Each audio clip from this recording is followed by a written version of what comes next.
it's Christina. We got our Christmas pillows out. We are ready. I still am going to work on doing the tree later because that's, again, an endeavor. So today I wanted to talk about just how hard the healing process is. I think we're all, if you're in it right now, you know that it's not just super simple. There's so many components to it that make it really hard. And I did dye my hair red. I have wanted to do this color for probably like 10 years now. I just never have. So I'm a redhead. It's actually a lot of fun, except it does bleed a lot as expected, right? So no white towels and no, I already stained my, my pillowcase, but it's worth it. I wanted to do this for a while. But so for healing, the things that I run into that are really tricky are just the fact that when I'm asking for things, like if I've gotten to a place where it's easier for me to ask for help, like if I want, or for me just to voice what I'm feeling, but it's still not easy. Like I find myself still feeling guilty about telling somebody no or saying this is what I need. Like I do this thing and it's kind of bizarre, but I'm sharing the good and the bad with you. So I feel like if I were to, so for example, if I was to say no to an obligation, right? Somebody invited me somewhere and I'm like, oh, that sounds great. You know, I'll do my best to make it. And then it rolls around and of course you're like, I don't know if I really want to do that, or I don't know if I have the energy for it. Just saying no, like writing that text for me, like, sorry, I'm not going to be able to make, you know what I do honestly is I will flip the phone around because I don't want to see the reaction. Like it's probably going to be nothing, and usually it's not, right? Where somebody's like, oh, you know, I hope you feel better, or, you know, I hope we get to see you the next time, all good, no problem. But for me, it's like, I don't, like, I just, right? Like I don't want to know what they're going to say. So that's something that I'm still working on, that still challenges me even to this day. Again, it's been years that I've been working on this, and that's still one of the ones that gives me pause. I think just voicing what I feel, I think for me, there's still a little component of me that, you know, just downplays everything. And, you know, so if something really, really like gets to me, I feel like I've gotten better about that, where I'll voice it, but then in some cases I'll just kind of sit on it for a little while, which I wish I didn't do that. But again, working on it, trying to like really listen to my body and seeing like, what am I feeling? What's like, where am I feeling this? And yes, if it's something that's really hitting me hard, I need to talk about it. I need to bring it up. I need to, but you know what's awesome is I feel like this channel is giving me a lot of accountability because, you know, I want to share the triumphs with you. I want to share the struggles and when I'm not quite where I want to be. So I feel like that's a really good opportunity, and I'm glad that I started this space because it's giving me the ability to think about that and say, man, you know, if I did this, I think that would be really good and you know, would be something that I'd want to share, and I'd be proud of the fact that I did that. So I think this is really helping me. So I know, you know, behind the scenes and all of that, but just want to let you know that this is bringing me another level of that accountability, which is awesome. So I think also boundaries, I think I could work more on that, like setting boundaries really, you know, because another thing is that when you're setting boundaries, you have to set a boundary that's going to be easy to maintain.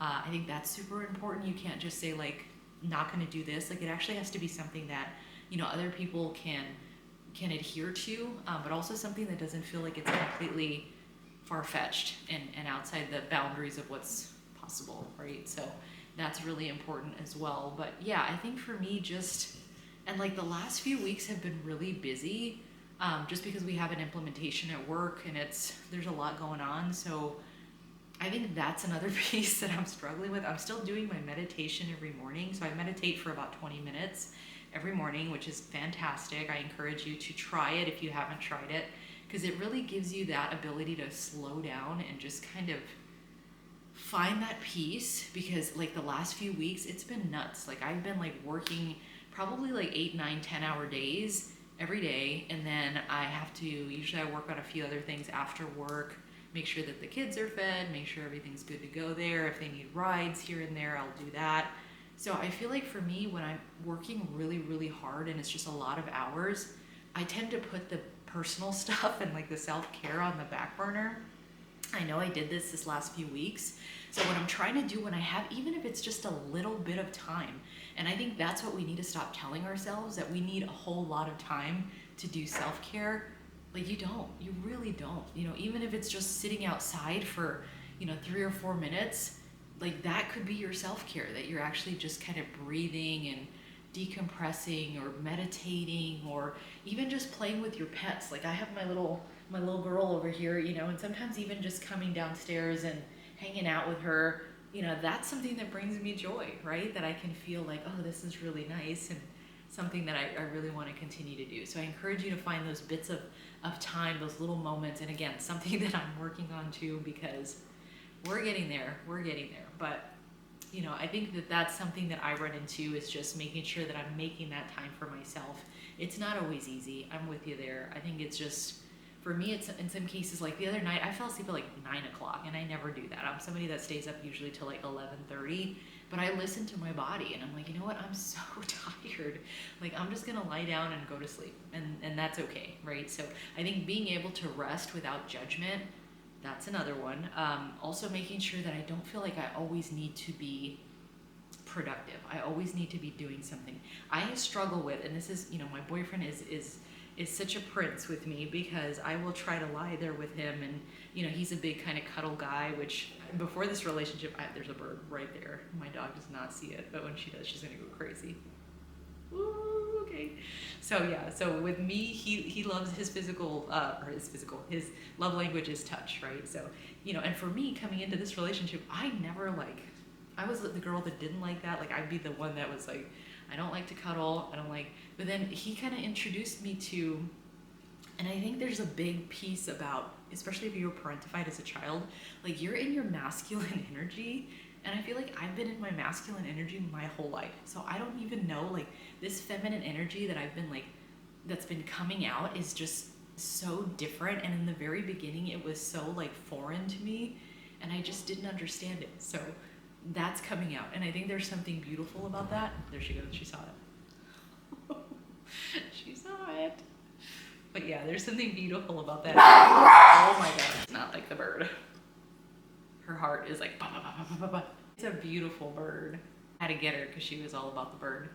But there's something beautiful about that feminine energy, and I think it lends itself better to being soft.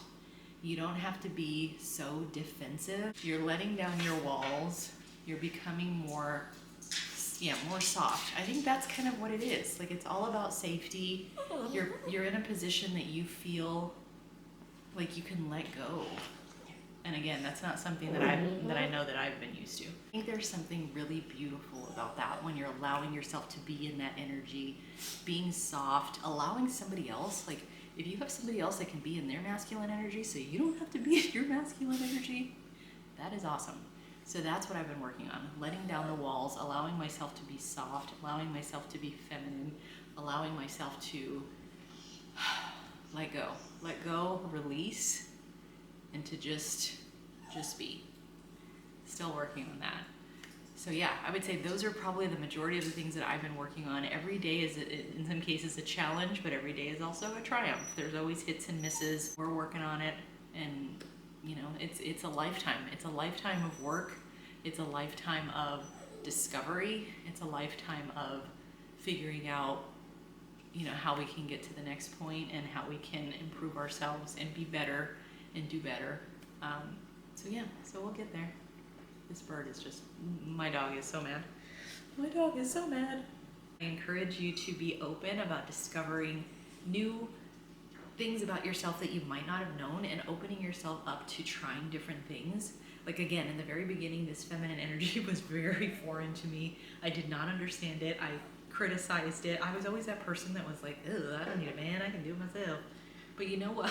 Like, there is something to be said for allowing yourself to let other people in, to remove those walls, to remove that armor that you're wearing all the time, and just be you, be free, be light.